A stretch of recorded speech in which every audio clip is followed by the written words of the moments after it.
Voici le 5e volet de ce que vous suivez tous les jours grâce à Midi en France. C'est le feuilleton consacré à Marignane. Marignane donne des ailes et on l'a bien compris. Aujourd'hui, Nathalie Simon, j'ai envie de dire, le voltigeur nous parle de haute voltige. Attention au reportage. Alors, Tête à l'envers. avant de parler de voltige, on va apprendre à piloter. Ah bah oui, Qu'est-ce mais que alors t'en là, penses? bon. Ah bah oui, on va aller Faut du sur métier, l'aéroclub Louis Le Roland à Berlétan. Et là, avec Lucie, qui est passionnée d'aviation, comme beaucoup de gens ici, hein, parce que depuis le début de la semaine, on parle de professionnels de l'aviation, mais il y a aussi des tas de passionnés. Lucie, elle veut apprendre à voler et elle va le faire. Elle va décoller pour la première fois devant nos yeux. Et pour elle, vous allez voir que finalement, piloter, c'est aussi simple que de conduire une voiture. Ah bon?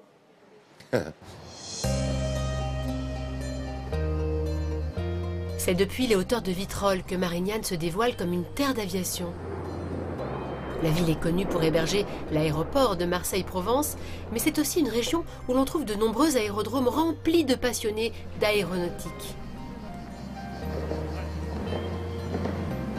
C'est ici, à l'aéroclub de Berlafar, qu'on forme les élèves pilotes comme Lucie. Toutes les vis ont bien leur frein.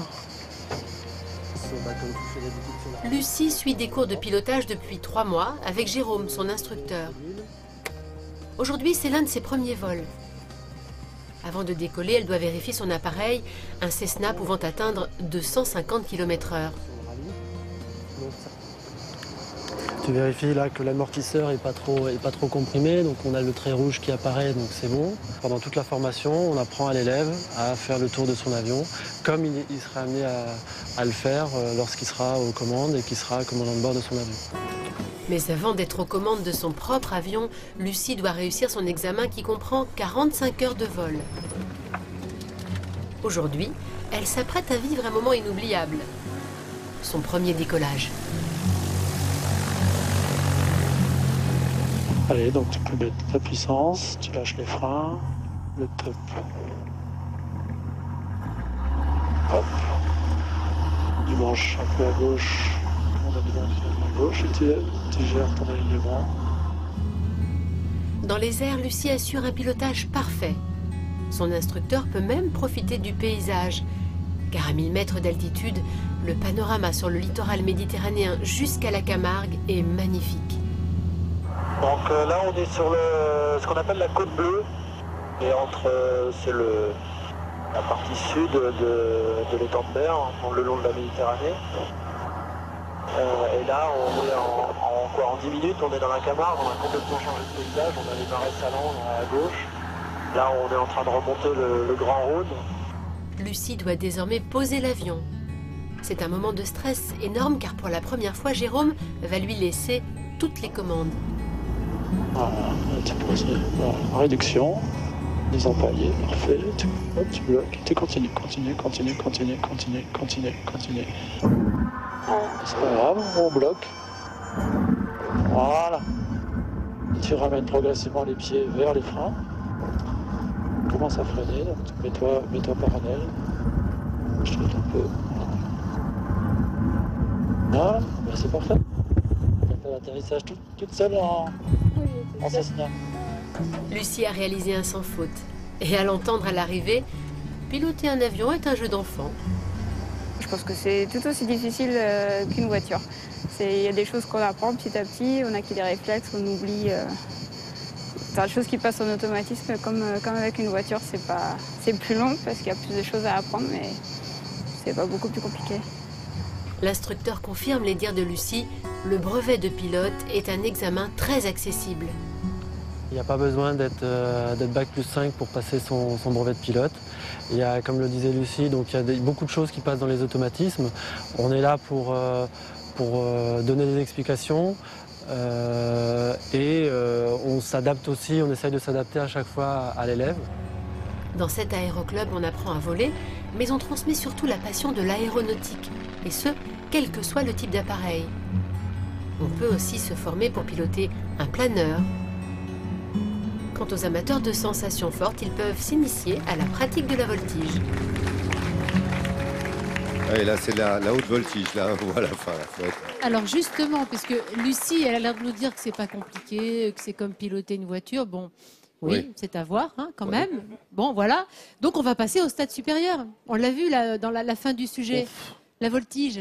Ah non, mais c'est génial, la voltige, parce que ça permet d'avoir, pour ceux qui sont sur le sol, un spectacle incroyable. Et ceux qui sont dans les airs, les émotions une incroyables. brouillade incroyable dans le ventre. Parce que je peux vous dire que si vous êtes barbouillé, ben, vous pouvez vous abstenir. On y va? Allez, vas-y.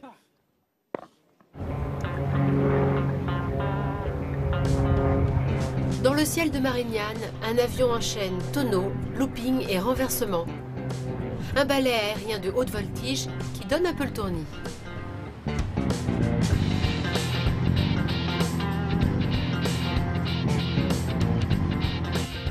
Sur le tarmac de l'aérodrome des Guiers, un pilote répète une drôle de chorégraphie.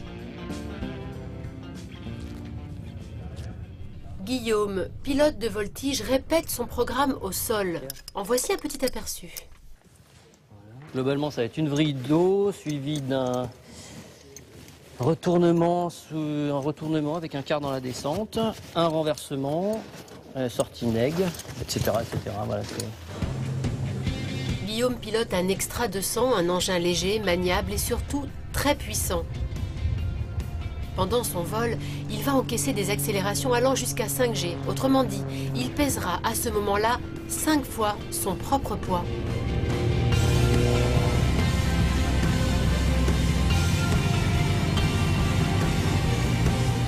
Guillaume a 15 minutes pour effectuer son programme. Il enchaîne les vrilles et autres loopings sous les yeux de son entraîneur. Comme au patinage artistique, il doit réaliser des figures imposées. Sauf qu'ici, la chute est interdite. Un sport extrême, mais pour Guillaume, c'est avant tout une immense passion. En fait, j'ai toujours été passionné par l'aviation. Il y a 20 ans, j'ai passé mon brevet de planeur. Et puis, petit à petit, j'ai passé les brevets de pilote privé. Et voilà, je me suis intéressé à la voltige il y a 5 ou 6 ans. Donc voilà, c'est une vraie passion, c'est très prenant, c'est passionnant. On vise la perfection et on n'y arrive jamais, donc c'est sans fin, quoi. Voilà. Dernière étape avant l'avion de chasse, la voltige procure des sensations inouïes avec un sentiment de liberté absolue.